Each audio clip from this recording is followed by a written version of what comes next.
guys, I hope you're doing well and having a good week. I'm sorry it's been a little while since I last posted, but just life. Just been juggling a bit too much and taking on new projects, but here we are, I'm back and I'm excited about this Devo. So thank you so much for joining and let's get to it.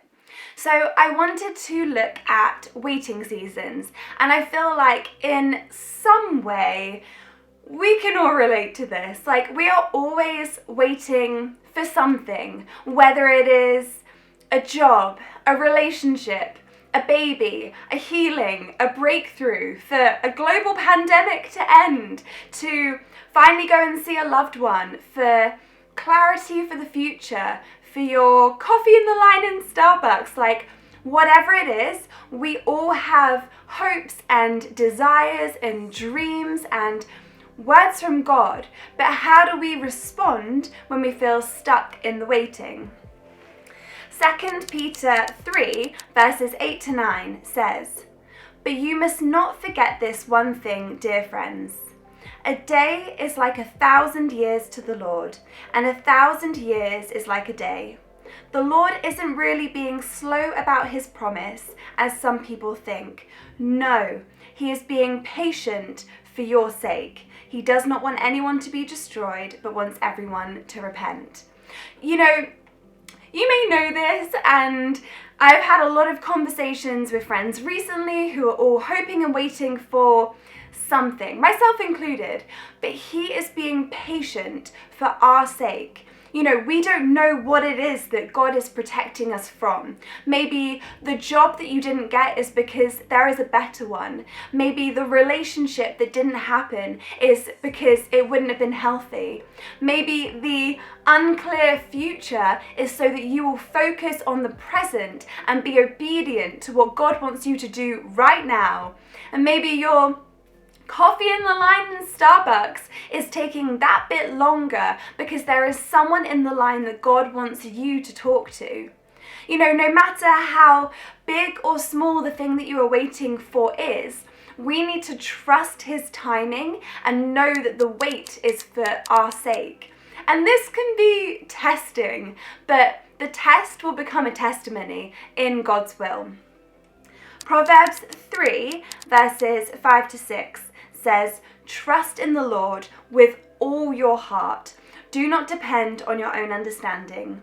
Seek his will in all you do, and he will show you which path to take."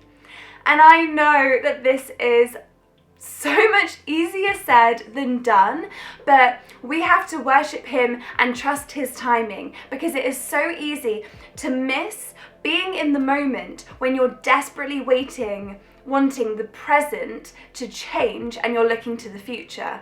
And like, even how often do you think, oh, I can't wait for the weekend, and just wish your week away?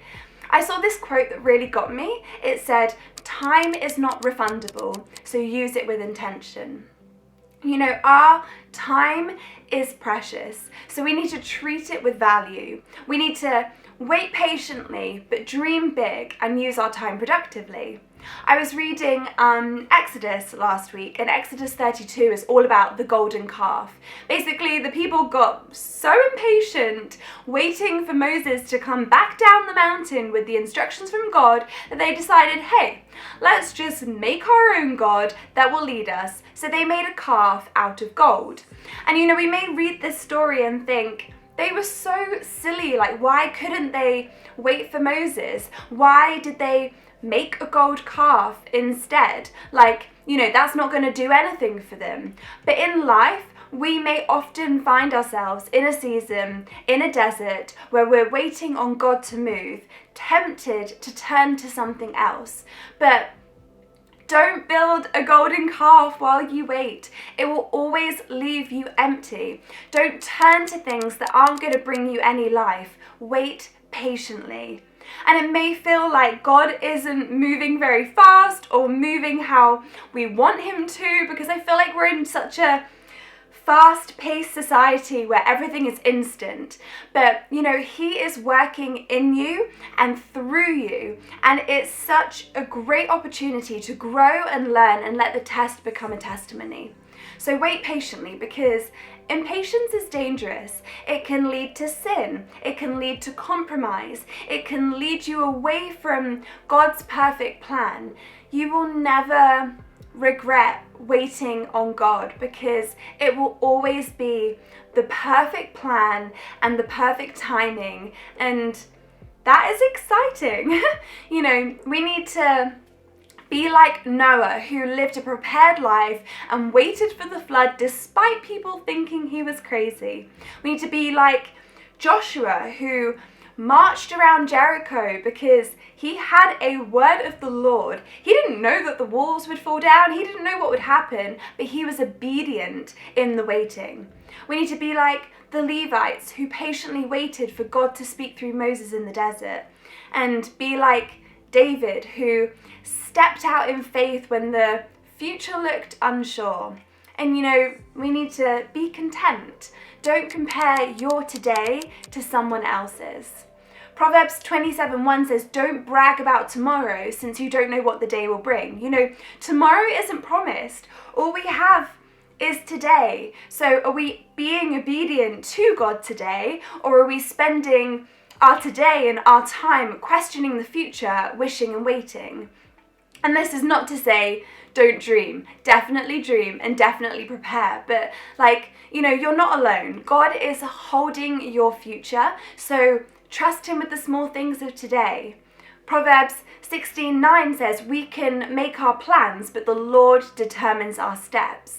I feel like this has been like a proverb I've been holding on to this last year, because, we need to not focus on the season that we want to be in, but focus on the one that we are in. And I had this described really well. If you spend the whole winter wanting summer, you miss the fun of winter, like snow and Christmas and hot chocolate, etc.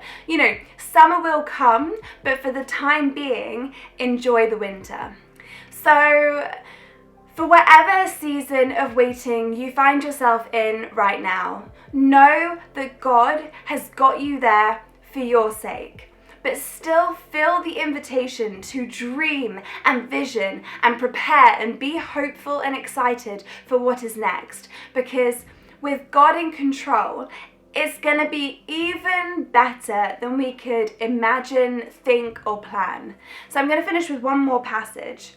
Isaiah 55 verses 8-9 says, my thoughts are nothing like your thoughts, says the Lord, and my ways are far beyond anything you could imagine.